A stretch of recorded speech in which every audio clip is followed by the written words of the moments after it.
Good morning, my dear students. Today we will read the second chapter of our history book, and the chapter name is New Kings and Their Kingdoms. Means नए राजा और जो उनके राज्य हैं after 17th century के बाद में जितने भी न्यू किंग्स हुए और कौन कौन से उन्होंने राज्य बनाए उनके बारे में हम इस चैप्टर में हम पढ़ेंगे. Okay, so let's begin. Okay, the chapter name is new Kings and kingdoms. Means नए राजा और उनके राज्य. Many new dynasties emerged after the 17th century. Map 1 shows the major ruling dynasties in different parts of the subcontinent between the 7th and 12th centuries. Means 17वीं शताब्दी के बाद से बहुत सारे जो नए नए राज्य हैं, छोटे छोटे राज्य वो एमर्ज हुए, उत्पन्न हुए. ये जो फर्स्ट मैप है वो आपको ये शो करता है कि कितने जो नए नए राज्य हैं सब कॉन्टिनेंट के ऊपर 7th सेंचुरी से लेके 12th सेंचुरी के बीच में कितने जो न्यू न्यू डायनेस्टीज़ हैं, रूलिंग डायनेस्टीज़ हैं, राज्य हैं, वो पैदा हुए. तो ये मैप्स हमें बताता है कि चामन्स, परामर्श, गुज्जर प्रतिहार, प्रज्ञाज, कन्नौज में, अंतरा, राष्ट्रकूट. तो ये साउथ में या इस साइड अगर आप देखें तो कलिंगा, तो उत्कला, गंगा. तो ये सब क्या है, ये न्यू न्यू छोटे छोटे ये राज्य हैं जो पूरे जो हमारा सब कॉन्टिनेंट है उसके अंदर ये पैदा हुए आफ्टर द 7th सेंचुरी. ठीक है. The emergence of new dynasties, नए राज्यों का वो पैदा होना. मीन्स वो कैसे वो उत्पन्न हुए, कैसे उनकी स्टार्ट हुई, कैसे उनका ओरिजिन हुआ.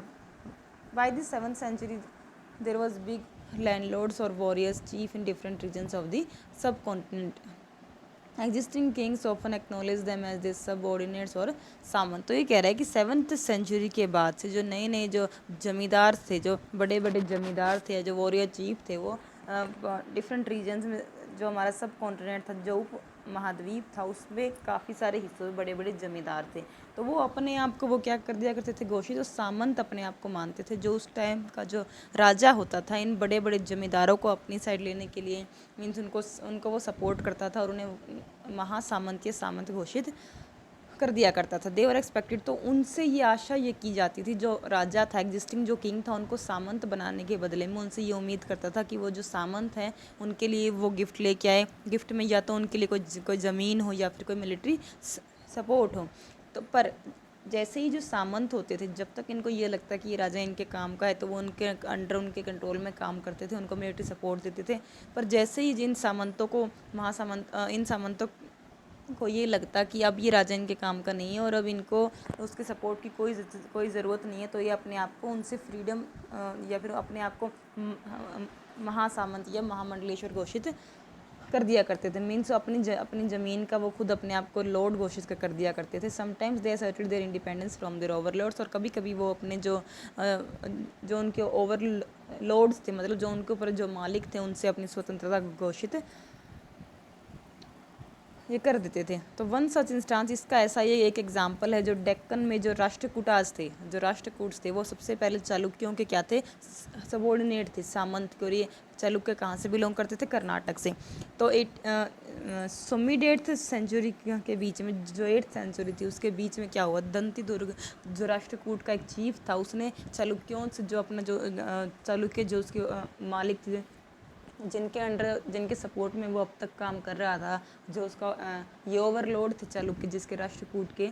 ठीक है. तो उसने अपने आप को भी उनसे स्वतंत्रता घोषित कर दी. दंती दुर्ग ने, जो एक राष्ट्रकूटाज का जो चीफ था, उसने चालुक्यों से अपनी स्वतंत्रता घोषित कर दी.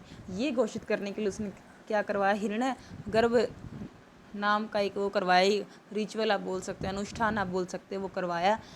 ये अनुष्ठान किसकी हेल्प से होता था, ब्राह्मण्स की हेल्प से होता था. और इस अनुष्ठान को करने के बाद ये मान्यता थी कि जो भी उस अनुष्ठान को करता था, जो इसका नाम हिरण्य गर्भ नाम है इस अनुष्ठान का, कि जो भी इस अनुष्ठान को करता था, अगर वो जन्म से क्षत्रिय नहीं भी है, तो अगर वो बर्थ से क्षत्रिय नहीं भी है, तो इस अनुष्ठान को करने के बाद वो क्षत्रिय कहलाता था. So in other cases man from enter. तो उसके बाद उसके अलावा और क्या हुआ, जो उद्यमी परिवारों के जो लोग थे, वो भी अपनी जो मिलिट्री स्किल्स है वो किंगडम्स के लिए दिखाने लगे. तो इसका एक और एग्जाम्पल है कादम्ब, मयूर शर्मन और गुज्जर प्रतिहारा, हरिचंद्र.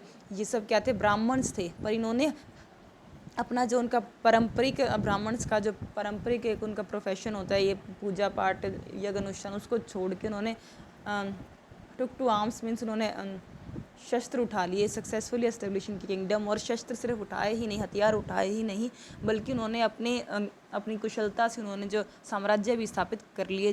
जैसे इंदो साम्राज्य का नाम यहाँ पे लिया जा रहा है प्रतिहार का, और उसके अलावा मयूर शर्मन का। तो इन्होंने रिस्पेक्टिवली कर्नाटक में और राजस्थान में अपने अपने जो साम्राज्य हैं वो स्थापित कर लिए। उसके बावजूद कि ये जन्म से ब्राह्मण थे, कदम्ब मयूर शर्मन भी और ये प्रतिहारों में ये हरिचंद्र भी क्या था, ये जन्म से ब्राह्मण था, पर उसके बावजूद इन्होंने अपने जो ट्रेडिशनल प्रोफेशन को छोड़ते हुए कर्नाटक में और राजस्थान में अपने अपने जो क्या की साम्राज्य स्थापित कर लिए। So administration in the kingdoms, many of these new kings adopted high sounding titles. उसके अलावा ये जो नए नए जो राजा होते थे इस टाइम के आफ्टर 7th सेंचुरी के बाद से, वो अपने आप को नई नई जो उपाधियाँ होती तो वो देते थे, जैसे कि महाराजा धीराज चक्रवर्ती, त्रिभुवन चक्रवर्ती, ऐसी ऐसी उपाधियाँ जो थी ये अपने नाम के आगे यूज़ करते थे। उससे कुछ खास फर्क नहीं पड़ता था, ठीक है। दे ऑफ उसके बावजूद भी ये चाहे कितनी बड़ी बड़ी ये उपाधियाँ ले लो, उसके बावजूद भी उनको जो अपनी पावर थी सामंतों के साथ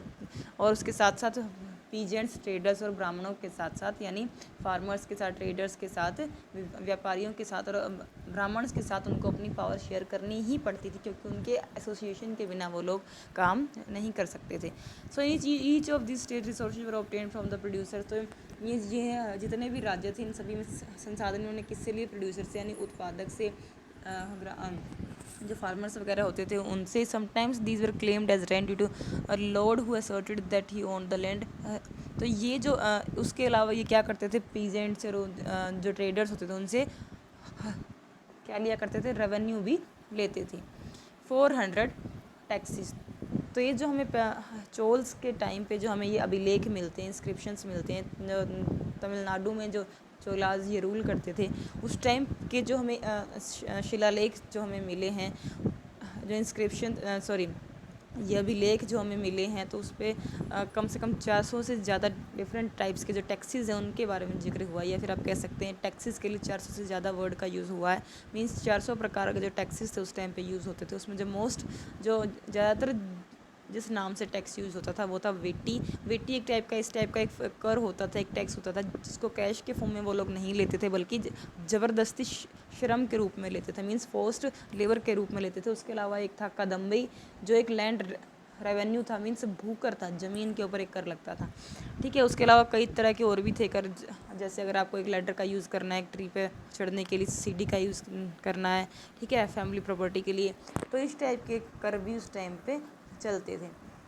these resources were use to finance. और ये जो कर होते थे, जो टैक्सेस होते थे, उनका यूज़ तब किया जाता था कि जो उस टाइम का जो किंग होता था अपने टेम्पल्स बनवाने के लिए, फोर्ट्स बनवाने के लिए, किले के लिए, जो इनको फाइट्स में युद्ध के टाइम में इनको काफ़ी हेल्प करते थे। उसके अलावा इनके जो अपने मिलिट्री फोर्स में वो लोग ये लगाते थे, तो उसके अलावा व्यापार करने के लिए इस टैक्स के पैसे का वो लोग यूज़ करते थे। तो उसके अलावा जो ये रेवेन्यू कलेक्ट करने के लिए जो किंग होता था, अपने कुछ चापलूस से लोगों को, अपने जो उसके एक सराउंडिंग में जो उसका जो कुछ वफादार लोग होते थे उनको ही वो ये रेवेन्यू कलेक्ट करने के लिए रखता था। Generally recruited from influential families and position were often hereditary, means so it means अगर कोई ऐसा है जो रेवेन्यू इकट्ठा करता है, तो उसके अलावा उसके जाने के बाद जो उसका बेटा होता था फिर वो कलेक्ट करेगा, उसके बाद उसका बेटा, तो ऐसे जो वंशानुगत तरीके से ये सिस्टम चलता रहता था इन मैनी केसेस। उसके अलावा जो क्लोज जो रिलेटिव होते थे किंग के, तो किंग उनको ही अधिकार देता था कि वो जो रेवेन्यू है वो इकट्ठा करे। प्रशस्तीज एंड लैंड ग्रांट। प्रशस्ति, ये जो वर्ड यहाँ पे यूज़ हुआ, इसका मीन्स होता है अपनी प्रशंसा में कोई पत्र जब कोई लिखा जाता है तो उसे हम क्या बोलते हैं, प्रशस्ति। पर ये जो वर्ड है प्रशस्ति जो होता है, मतलब उसमें सारी बातें सच्ची नहीं होती हैं, पर एक तरह से जो कहते हैं ना कि हम अपना जिस पत्र में अपना जो उसकी अपनी जो उपलब्धियाँ होती हैं, जब हम उनका बखान करते हैं, उस पत्र को हम क्या बोलते हैं, प्रशस्ति पत्र। चाहे हम करें, चाहे हम किसी और से वो पत्र लिखवाएं, चाहे हमें कोई और दे, ठीक है, तो वो क्या हो गया, प्रशस्ति पत्र हो गया। जैसे आपको आपकी अचीवमेंट के लिए अगर कोई सर्टिफिकेट मिलता है, ठीक है, तो उसे हम क्या बोलते हैं, प्रशस्ति पत्र कहते हैं। तो ऐसे ही जो पहले के टाइम के जो रूलर्स थे वो ये लिखवाते थे प्रशस्ति पत्र लिखवाते थे, जिसमें से जो अधिकतर बातें होती थी वो सच्ची नहीं होती थी। मीन्स उसमें थोड़ा सा बढ़ा चढ़ा के बातों को लिखा जाता था, और ये किससे लिखवाते थे? ब्राह्मणों से लिखवाते थे। ठीक है, तो ये एक नागभट्ट जो था, एक ये रूलर था, उसका यहाँ पे प्रशस्ति पत्र आपको दिखाया जा रहा है। The achievement of Nagabhata, many rulers describe their achievements in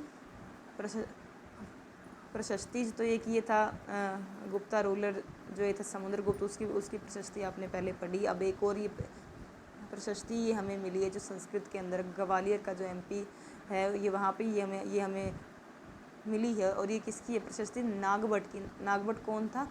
प्रतिहारों का एक राजा था, जिसके बारे में ये क्या लिखा गया अब देखो। तो इसके बारे में ये लिखा गया है जो आंध्रा का जो किंग था, या सैंधव किंग, विदर्भ का जो किंग था, या कलिंग का जो किंग था, ये नागभट्ट के सामने उसी टाइम ढेर हो गए थे। नागभट्ट ने उनको उसी टाइम पे ढेर कर दिया था, मीन्स उनको डिफीट कर दिया था, जब वो खुद क्या था? एक प्रिंस था, खुद जब वो एक राजकुमार था, किंग भी नहीं था। उसके अलावा उसने किन किन के ऊपर जीत हासिल की? Chakrayudha, he defeated the king of Vanga, Bengal का जो किंग था उसको हराया। अनर्थ, मालवा, कीरत और वत्स, मत्स्य, ये बहुत जो किंगडम्स हैं इनको भी उसने हराया। तो एक तरह से ये नागभट्ट का प्रशस्ति पत्र है, जो उसकी जो अचीवमेंट्स है उसकी प्रशंसा करता है। इस टाइप के पत्र होते थे ये, जो प्रशस्ति पत्र होते थे, ये लोग लिखवाते थे ब्राह्मण को, उसके बदले में उनको लैंड देते थे, भूमि दान में उनको दी जाती थी। और ये जो भूमि दान का जो ब्यौरा था, जो ये रिकॉर्ड था, ये ताम्र पत्र के ऊपर लिखा जाता था। मीन्स जो कॉपर की जो प्लेट्स होती थी, जैसे आपको इस पिक्चर में दिखाई दे रही है। ठीक है, what was given with the land, तो वो जो भूमि उनको दान में दी जाती थी। ठीक है, this is a part of Tamil section of a land grant given by the Cholas. तो ये चोला के जो किंग थे, चोल वंश के जो किंग थे, उन्होंने अगर कोई लैंड दान में दी है ब्राह्मणों को, तो ये उसके बारे में ये कुछ डिटेल्स है कि उसके ऊपर ये demarcated the boundaries of the land by making earthen embankments as well as planting thorny bushes। तो ये कह रहे हैं जो वो भूमि जो उनको दान में मिलती है, तो उसके चारों तरफ उन्होंने बाउंड्रीज बना दी हैं, झाड़ियाँ उन्होंने लगा दी हैं। उसके अलावा वहाँ पे क्या है? ट्रीज़ हैं, गार्डन है, बगीचे हैं, और अच्छा खासा स्पेस है, गांव है, फिश पॉन्ड्स हैं, टैंक्स हैं। ठीक है, डीप लेक्स हैं। तो ये कहता है he who receives the land can collect taxes from it. तो ये जो भूमि उनको दान में मिली, तो उसके ऊपर इतनी सारी ये चीज़ें हैं, और जो इस भूमि, जिसको भी ये भूमि मिलती है, उसको ये अधिकार है कि इन सभी को जो यूज़ करेगा उसके ऊपर से वो टैक्स वो ले सकता है, पैसे वो ले सकता है। इसके लिए he can collect the tax imposed by the judicial officers. तो जो टैक्स जो न्यायिक जो अधिकारी होते थे, वो अगर कलेक्ट करते हैं तो वो उनसे वो टैक्स वो ले सकता है। उसके अलावा वो खुद अगर चाहे तो कोई और टैक्स भी लगा सकता है अपनी तरफ से। तो इस टाइप की ये चीज़ें पहले ये होती थी।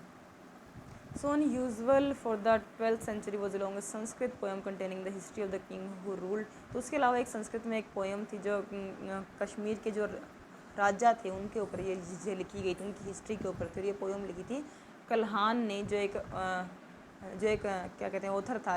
ये कल्हान ने ये पोएम लिखी थी। वैसे तो जो उस टाइम के जो इंस्क्रिप्शंस होते थे, डॉक्यूमेंट्स होते थे, उसमें जितनी भी पोएम्स वगैरह होते थे, उसमें क्या होती थी? प्रशस्ति होती थी। मतलब जो राजाओं की, महाराजाओं की सिर्फ क्या होती थी? उनकी जो अचीवमेंट्स होती थी, जो अच्छे अच्छे काम उन्होंने किए, उनके बारे में जिक्र होता था। पर जो कल्हान ने जो पोएम्स लिखी, उसके ऊपर उन्होंने मतलब क्या कहते हैं उसकी अच्छी और बुरी बात सारी वो अपनी पोएम में वो लिखता था। सिर्फ ऐसा नहीं था कि सिर्फ अच्छी अच्छी बात लिखती, खाली उसकी वो बना दिया, अचीवमेंट्स के बारे में लिख दिया। उसके अलावा जैसे हम कहते हैं क्रिटिसिज्म का जो फॉर्मूला था वो यूज़ करता था। मीन्स उनके अगर वो कोई पोएम लिख रहा है या किसी किंग के बारे में कुछ लिख रहा है, जैसे उसने जो कश्मीर के जो पहले वाले जो जितने भी किंग्स थे उसके बारे में उसने लिखा था, पर जो उसने लिखा था वो सिर्फ उनकी सिर्फ प्रशंसा नहीं थी, बल्कि साथ में उनकी आलोचना भी उसने की थी। ठीक है, warfare for health. You may have notice that each of these ruling dynasty was based एक उनका स्पेसिफिक एक रीज़न था। At the same time they tried to, जैसे उनका खुद का एक रीज़न था, जितने भी ये राज्य थे तो उनका कुछ एरिया था जहाँ पे वो राज करते थे। उसके अलावा उनका एक काम और था कि वो जो अपने अदर जो एरियाज उनको कंट्रोल करने की वो कोशिश वो करते थे।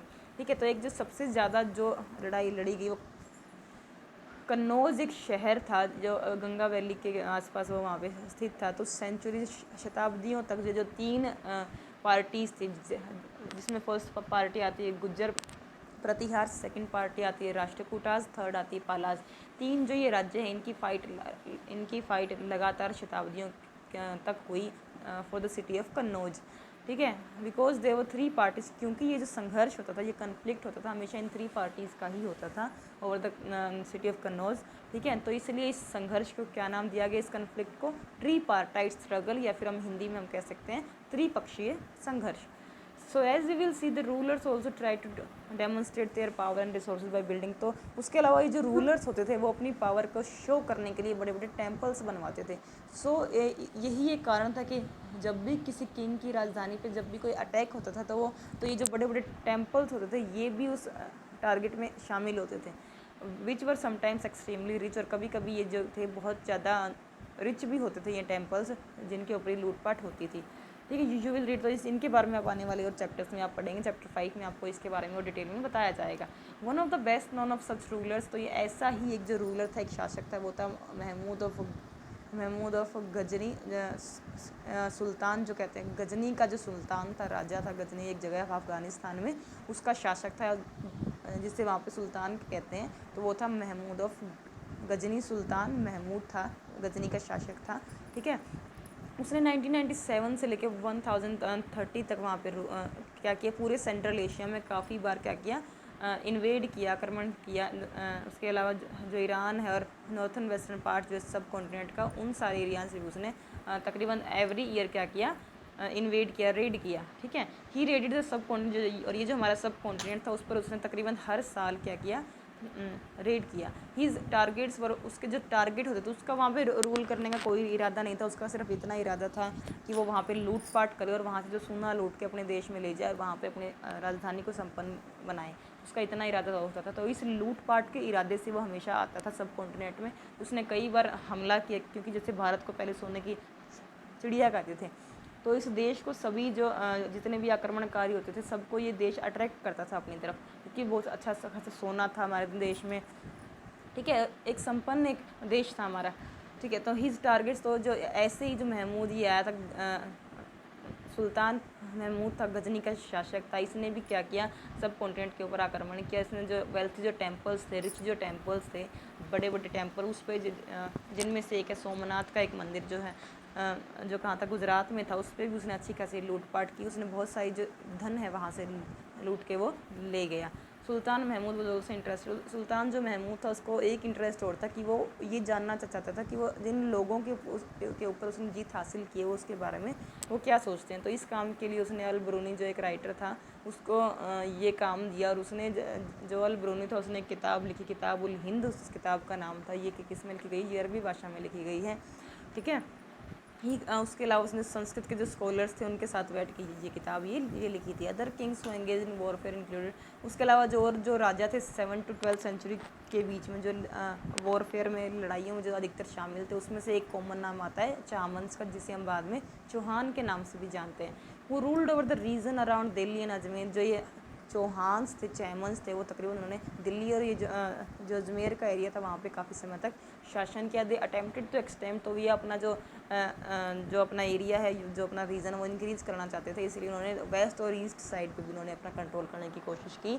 वेयर देवर, जहाँ पे उनका सामना किससे हुआ, गुजरात के चालुक्यों से और वेस्टर्न यूपी के घेड़वाल से उनका सामना हुआ चौहान्स का। तो चहमंस में, या फिर आप कह सकते हो चौहान्स में, जो सबसे ज़्यादा फेमस जो किंग रहा, जो रूलर रहा, वो था पृथ्वीराज थर्ड। पृथ्वीराज थर्ड, जिसे आप लोग पृथ्वीराज चौहान के नाम से भी जानते हैं, जिसने रूल किया 1168 से 1192 तक। जिसने सबसे पहली बार इसने किसको हराया था, सुल्तान मोहम्मद गोरी को इसने सबसे पहले हराया था। जब 1191 में जैसे मोहम्मद गोरी था, उसने सबसे पहले 1191 में उस पर इन पे हमला किया, तो पृथ्वीराज चौहान ने इनको डिफीट किया। सेकेंड ईयर नेक्स्ट फिर इसने हमला किया, तो उस टाइम जो पृथ्वीराज चौहान है वो हार गया और मारा जाता है, और मोहम्मद गोरी जीत जाता है। उसके बाद चोलास की जो डायनेस्टी है उसके बारे में एक ये क्लोज़र लुक है, जहाँ पे आपको ये दिखाया जाता है कि ये मदुरई, उदयपुर, थंजावुर, ठीक है, बनवासी, गंगावड़ी, कलिंगा, कल्याणी, ठीक है, उस बादाम्बी, कदम्बस, चालुक्याज, ये कुछ एरिया हैं जो उस टाइम पे जो क्या थे, चोल साम्राज्य के अंदर ही आते थे। चोलाज जो थे वो यहाँ पे अपना कंट्रोल स्थापित वो कर चुके थे। ठीक है. So students, that's all for today's chapter. We will read the chapter ahead in our next video. So read the chapter thoroughly.